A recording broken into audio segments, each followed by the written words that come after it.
तो hello guys, कैसे हो आप सब। स्वागत है आपका सी प्लस प्लस की इस ट्यूटोरियल में। और आज हमारी चौथी वीडियो है और हमने एक नई फाइल बना ली है tut4.cpp। तो आज हम पढ़ने वाले हैं operators in C plus plus. तो सबसे पहले हम बेसिक कोड सिंटेक्स डाल लेते हैं यहाँ पे, ठीक है। और ऑपरेटर्स पढ़ने के लिए पहले हम दो वेरिएबल डिक्लेयर कर लेते हैं इंट के, ठीक है। और मैं यहाँ डाल देता हूँ अर्थमेटिक ऑपरेटर,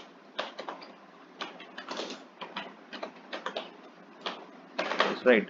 तो सी प्लस प्लस में अपने पास बहुत सारे ऑपरेटर्स होते हैं, ठीक है।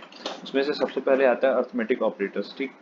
तो अर्थमेटिक ऑपरेटर्स होते हैं जैसे कि, अगर जो मैं आपको बताऊं कि ये सबसे पहले टाइप के होते हैं यूनरी ऑपरेटर्स, ठीक है। यूनरी ऑपरेटर्स का मतलब कि आप एक ही ऑपरेंड की ज़रूरत होती है उसमें। जैसे अगर हम करें ए प्लस प्लस या फिर हम करें बी प्लस प्लस, तो इसे दूसरे ऑपरेंड की जरूरत नहीं है, ये एक ही ऑपरेंड से काम चलता है इनका, ठीक है। और अर्थमेटिक में दूसरे टाइप के ऑपरेटर्स होते हैं जैसे अपने बाइनरी ऑपरेटर्स, राइट।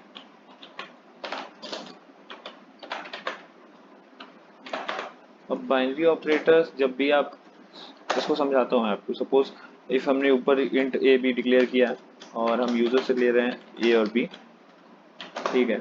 तो अगर हम जैसे चाहते हैं कि सी आउट प्रिंट करें हम ए प्लस बी, और ठीक है, एक सेकेंड, हाँ। मैं इसको कॉपी कर लेता हूँ और इसका आपको और भी दिखाता हूँ, ठीक है। तो अब हम यहाँ पे ए प्लस बी कर रहे होंगे, यहाँ प्रिंट कर रहे होंगे ए माइनस बी, और यहाँ कर रहे होंगे ए माइनस ए इंटू बी, और यहाँ हम कर रहे होंगे ए डिवाइडेड बाई बी, ठीक है। तो ये हमारी यूनिटी ऑपरेटर्स होते हैं, प्लस माइनस डिवाइड, जो दो ऑपरेंड की ज़रूरत रखते हैं। तो अगर हम इसको रन करेंगे, ठीक है, तो अब हमसे ये मांग रहा है ए, तो हम ए डालते हैं 4 एंड बी डालते हैं 8, ठीक है। तो ये हमें, ठीक, 12 - 4 32 0 सब कुछ रिजल्ट दे रहा है और बहुत सा इजी सा है अपना अर्थमेटिक ऑपरेटर। इसके बाद आता है आपका लॉजिकल ऑपरेटर्स, राइट। तो चलिए आपको मैं बताता हूँ लॉजिकल ऑपरेटर्स।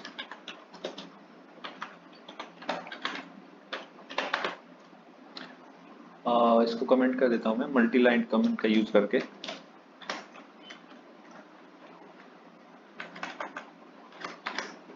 ठीक है। तो अब हम पढ़ रहे हैं logical operators, right. Logical operators का मतलब होता है कि सपोज इफ मैं यहाँ पे एक और इंट डिक्लेयर कर दूं, ठीक है। और लॉजिकल ऑपरेटर्स दो टाइप के होते हैं बेसिकली। पहला होता है आपका एंड, और दूसरा, सॉरी, एंड, और दूसरा होता है आपका और, ठीक है। तो अब दो टाइप के लॉजिकल ऑपरेटर्स होते हैं, और ठीक, इसको हम ऐसे भी रिप्रेजेंट करते हैं और इसको हम ऐसे रिप्रेजेंट करते हैं। तो चलिए अब बताता हूँ इसका काम क्या है, ठीक है। तो कमेंट कर देता हूँ सबसे पहले इसको। अब इनका काम, हम इसका यूज ऐसे देख सकते हैं कि अगर हमें ढूंढना हो कि इंट ए बी सी इन तीनों में से सबसे बड़ा कौन सा है, ठीक है, तो हम इनको यूज कर सकते हैं। तो सपोज अगर हम लिखते हैं if A is greater than B, okay, और हम यहाँ लिख सकते हैं एंड लिखें या हम डबल एंड का साइन लगाएं, सेम बात है। तो आप एंड भी टाइप कर सकते हो, आप वो साइन भी लगा सकते हो, और हम लिखे ए इज ग्रेटर देन सी, ठीक है। तो यहाँ पे एंड का मतलब ये होता है ना गाइस कि ये दोनों कंडीशन जब ट्रू होंगी, तभी अगर ए बी से बड़ा है और ए सी से बड़ा है तो ग्रेटर होगा इन दोनों से। और ठीक है, और आप ऐसे एक और चीज यूज कर सकते हो, जैसे अगर आप लिखते हो if A is greater than B और A is greater than C, ठीक है। तो और जब भी आप यूज करते हो तो उसका मतलब, और या ये डबल साइन, ठीक, इसका मतलब होता है कि इन दोनों में से कोई भी एक कंडीशन ट्रू होने पे आपको ट्रू मिलेगा। यहाँ पे आपको दोनों कंडीशन ट्रू होनी चाहिए, ठीक है। तो ये आपका लॉजिकल ऑपरेटर हो गया, ठीक। और अब आपका आता है, मैं इसको कमेंट कर देता हूँ,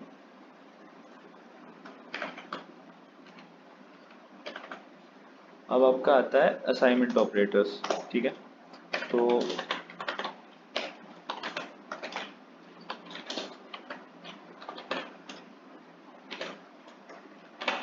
ठीक, असाइनमेंट ऑपरेटर क्या होता है ना, जब भी आप ऐसे इक्वल टू हो गया आपका असाइनमेंट ऑपरेटर, सिंपल जब आप कोई वैल्यू पास करते हो, ठीक, अगर आप लिखते हो a is equal to b, ठीक, तो असाइनमेंट ऑपरेटर मतलब क्या होगा, आपने b की वैल्यू को a में असाइन कर दिया, तो ये सिंपल असाइनमेंट ऑपरेटर होते हैं।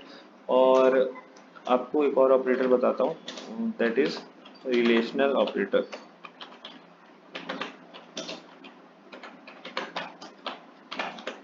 ठीक है। कमेंट करता हूँ इसको। रिलेशनल ऑपरेटर्स क्या होते हैं, तो रिलेशनल ऑपरेटर्स कुछ नहीं, बस ये दो ऑपरेंड के बीच का रिलेशन बताते हैं अपने को। जैसे कि अगर आप यहाँ लिखते हो a is less than equal to b, ठीक, आप लिखते हो a is greater than b is greater than equal to b, ठीक है। तो और a greater than b, a smaller than b, ये सब हो गया आपका रिलेशनल ऑपरेटर। और इसमें एक और चीज, ठीक, अगर जैसे आप लिखते हो कि a right plus equal to b, ठीक है, तो इसका मतलब क्या होता है, ठीक है, इसका मतलब आप ये लिखो या फिर आप ये लिखो, आप ये लिख सकते हो, मैं बीच में एक लाइन डाल रहा हूँ ताकि आपको समझ में आए, आप ये भी लिख सकते हो इसको, तो this is equivalent to this, ठीक है, this line is equivalent to this line, तो आप इसको ये लिख सकते हो, इजी है। जैसे कि आप लिख सकते हो a into equal to B, इसका सीधा साधा मतलब ये है कि आप लिख रहे हो a equal to sorry a equal to a into B, right. तो ये कुछ शॉर्टकट थे अपना रिलेशनल ऑपरेटर के। तो ये थे आज के यूज होने वाले ऑपरेटर जो बेसिक हैं। और भी बहुत सारे ऑपरेटर्स हैं, मैंने पूरा इसमें कवर नहीं किया है, पर जितना अभी आपको जानना चाहिए it is more than enough. और भी चीज़ें मैं आपको आगे आने वाली वीडियोस में बताता रहूँगा। तो अगर आपको ये वीडियो पसंद आए और आपको ऐसा कंटेंट मेरा पसंद आ रहा है तो please do like share subscribe. That was all in today's video, thank you.